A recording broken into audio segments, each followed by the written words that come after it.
Kisah Abu Nawas mati. Baginda Raja pulang ke istana dan langsung memerintahkan para prajuritnya menangkap Abu Nawas. Tetapi Abu Nawas telah hilang entah kemana, karena ia tahu sedang diburu para prajurit kerajaan. Dan setelah ia tahu para prajurit kerajaan sudah meninggalkan rumahnya, Abu Nawas baru berani pulang ke rumah.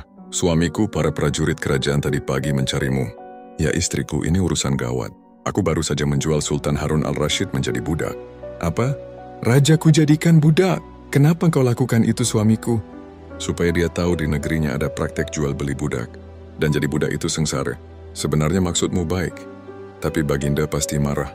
Buktinya para prajurit diperintahkan untuk menangkapmu. Menurutmu apa yang akan dilakukan Sultan Harun al-Rashid kepadaku? Pasti kau akan dihukum berat.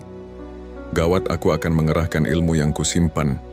Abu Nawas masuk ke dalam. Ia mengambil air wudhu lalu mendirikan salat 2 rakaat. Lalu berpesan kepada istrinya apa yang harus dikatakan bila Baginda datang.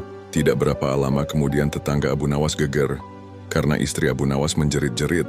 "Ada apa?" tanya tetangga Abu Nawas sambil tergopoh-gopoh. "Hah, suamiku mati." "Hah, Abu Nawas mati?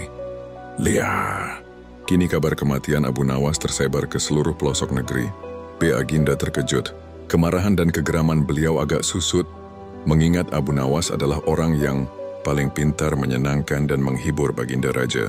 Baginda Raja beserta beberapa pengawai beserta seorang tabib, dokter istana, segera menuju rumah Abu Nawas.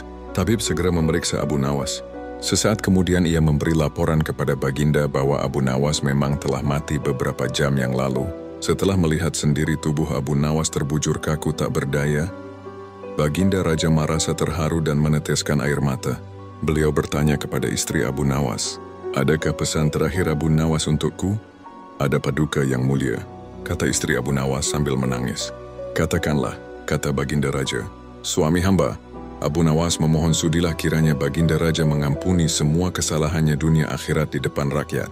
Kata istri Abu Nawas terbata-bata.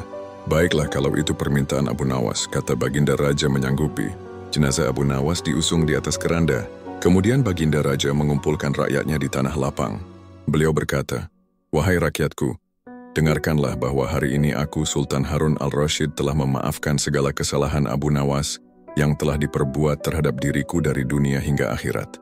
Dan kalianlah sebagai saksinya." Tiba-tiba dari dalam keranda yang terbungkus kain hijau terdengar suara keras, "Syukur!" Seketika pengusung jenazah ketakukan, apalagi melihat Abu Nawas bangkit berdiri seperti mayat hidup. Seketika rakyat yang berkumpul lari tunggang langgang, bertubrukan dan banyak yang jatuh terkilir. Abu Nawas sendiri segera berjalan ke hadapan Baginda.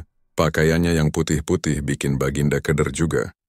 Engkau sebenarnya mayat hidup atau memang kau hidup lagi?" tanya Baginda dengan gemetar. "Hamba masih hidup, tuanku. Hamba mengucapkan terima kasih yang tak terhingga atas pengampunan tuanku." "Jadi kau masih hidup?" "Ya Baginda, segar bugar.